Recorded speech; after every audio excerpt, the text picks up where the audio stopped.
देश की सबसे प्राचीन हाई कोर्ट, एशिया की सबसे बड़ी high court honourable Allahabad high court का फैसला जो रेप और इस मामले में आया है, दोनों पक्ष हैं उसमें।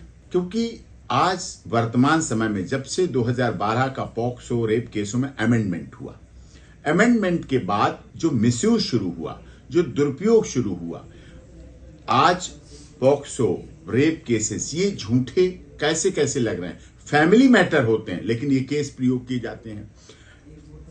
प्रॉपर्टी का विवाद है, पड़ोस का विवाद है, पॉलिटिकल एंटी रिवेंजफुल मोटिव है, बदले की भावना से करने के लिए ये केसों का दुरुपयोग हो रहा है, मिसयूज हो रहा है। महिला कानून बने इसलिए थे सशक्त और मजबूत, पॉक्सो इसलिए बना था सशक्त कि हमारी बेटियां, हमारी बच्चियां, हमारे बच्चे, हमारी महिलाएं सुरक्षित रहें, उनका मान सम्मान बना रहे, वो एक अच्छे माहौल में रहें, इसलिए कठोर कानून बनाए गए। लेकिन अब इनका दुरुपयोग इतनी तेजी से हो गया और इस बात से चाहे ट्रायल कोर्ट हो ऑनरेबल, चाहे इलाहाबाद हाई कोर्ट हो, चाहे सुप्रीम कोर्ट हो, सभी अब इस बात से आश्वस्त होने लगे हैं कि कई बार इतनी झूठे केस की स्मेल आती है, केस में पता चलता है जो कि मिसयूज होता है, दुरुपयोग है क्या, सच्चाई क्या है, वो आप सबको भी जानते हैं। क्योंकि इस देश में महिला आयोग, महिला मंत्रालय, महिला हेल्पलाइन, महिला हेल्प डेस्क, महिला थाना महिला के लिए है। पुरुष आयोग नहीं है, पुरुष हेल्पलाइन नहीं है, पुरुष मंत्रालय नहीं है, पुरुष हेल्पलाइन नहीं है, पुरुष के लिए स्पेशल फास्ट ट्रैक कोर्ट नहीं है, हेल्पलाइन तक नहीं है। पुरुष जाए तो जाए कहां?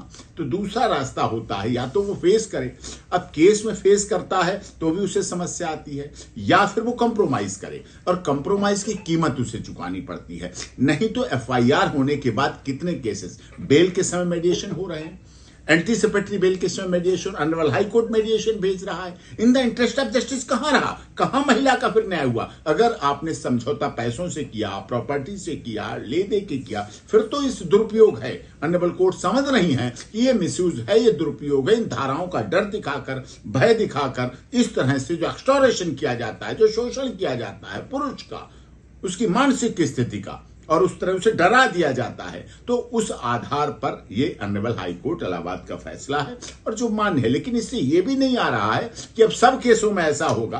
केस टू केस डिपेंड करता है, honourable court to court depend करता है, इन्वेस्टिगेशन ऑफिसर, हाँ जांच निष्पक्ष होनी चाहिए, निर्भीक होनी चाहिए। और इस केस से ये जरूर पता अब आएगा कि लोग झूठे केस दर्ज करने से डरेंगे, पैसों की उगाही का अब कम असर पड़ेगा कि इस तरह से वसूली ना हो। उन केसों का, पॉक्सो का, रेप का, गैंग रेप का, इन धाराओं का दुरुपयोग नहीं होना चाहिए, जिससे कि महिला की भी सुरक्षित हो और पुरुष भी इस देश में सुरक्षित रहना चाहिए।